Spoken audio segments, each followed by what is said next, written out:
When you watch pornography, what you're doing is pumping your brain full of dopamine and serotonin, which are neurochemicals that are associated with anticipation and pleasure.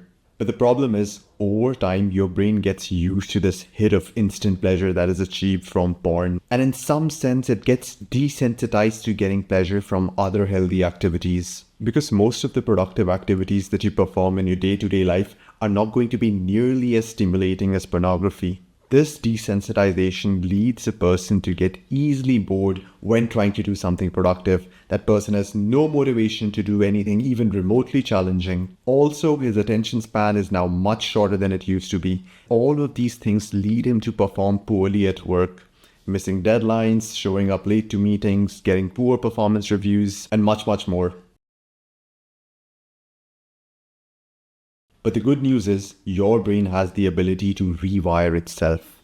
This ability is known as neuroplasticity. Just as how repeated exposure to high dopamine activities can rewire your brain and make it desensitized to less stimulating behavior, just like that, lack of exposure to high dopamine activities for a period of time can allow your brain to recalibrate and resensitize itself, such that activities that you once found too boring or too hard to do now seem to be enjoyable and not as hard to do. However, neuroplasticity does take a while to occur.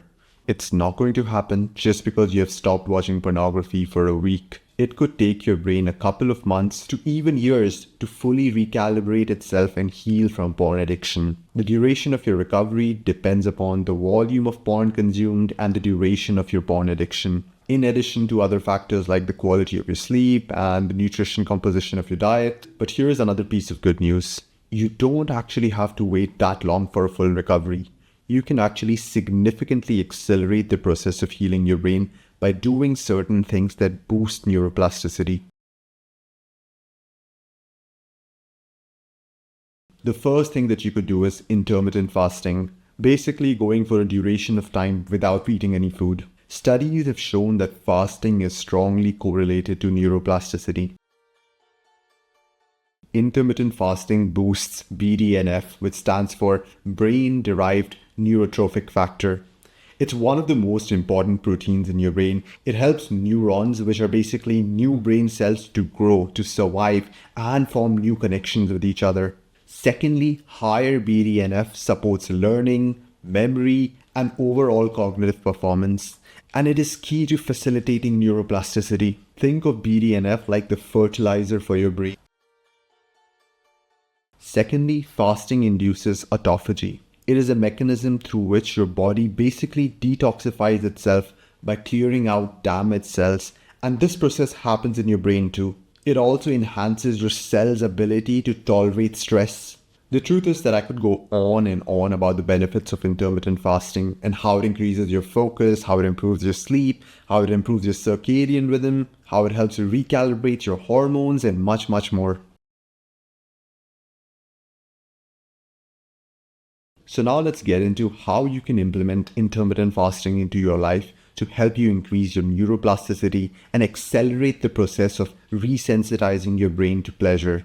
What I would recommend is that most people follow the 16-8 approach. It means that for 16 hours in a day, you are in a fasted state, not eating food. And for the rest 8 hours in a day, you have your eating window during which you're eating 2 to 3 meals. If you have never fasted before, then the 16-hour number could seem quite daunting. But if you consider the fact that you are probably going to be sleeping for 8 hours, and that is you being in a fasted state, now all you have to do is get an additional 8 more waking hours of fasting, and you're done with the 16 hours. So let me give you an example of how you can set up your meals. Let's say you have your last meal of the day before 8 p.m. You hit the bed at around 10 p.m. and then you wake up at 6 a.m. This means that you have already completed a 10-hour fast because you have slept for 8 hours and you had your dinner 2 hours before you fell asleep. Now all you need to do is push the first meal of your day by 6 hours, and this will allow you to complete your 16-hour fast and reap in all the benefits of fasting. So that would mean that you have your first meal of your day at 12 p.m. Now between 12 p.m. and 8 p.m. lies your eating window. You can either schedule 2 meals between that time or 3 meals between them, whatever you prefer. The thing about doing the 16-8 format of fasting is that it is quite moderate in its intensity and it makes things quite sustainable in the long run. But that would also mean that you would have to very likely do multiple days of fasting to start seeing noticeable results in your mood, your energy levels, and your attention span. If you want to further maximize the benefits of fasting on your brain without necessarily increasing the duration of your fast, then I would recommend that you start following a ketogenic diet during your eating period. A ketogenic diet is basically when you have very little carbs in your diet, let's say less than 20 grams, and you instead have a lot of proteins and fats.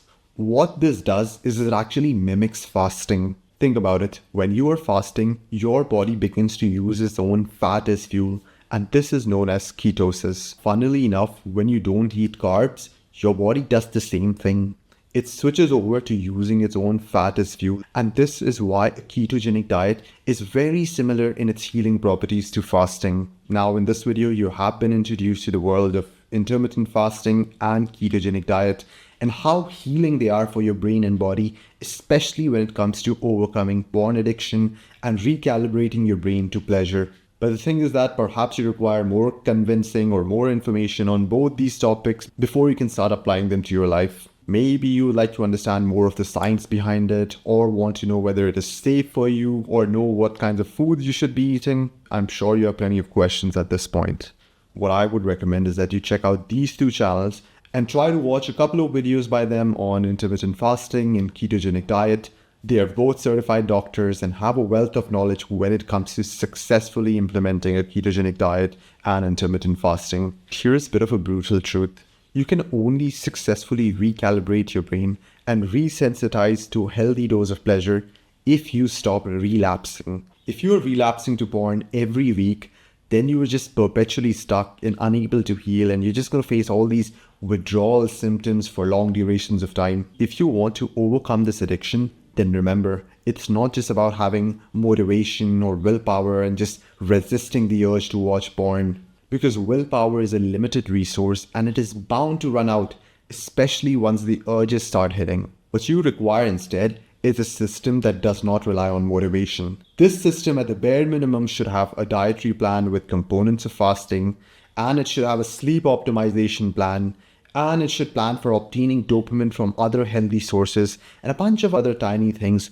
that holistically work towards improving your life. So if you would like to work with me in helping you set up such a reliable system in your life that will finally allow you to overcome this addiction, then make sure that you click on the link in the description and book a call with me.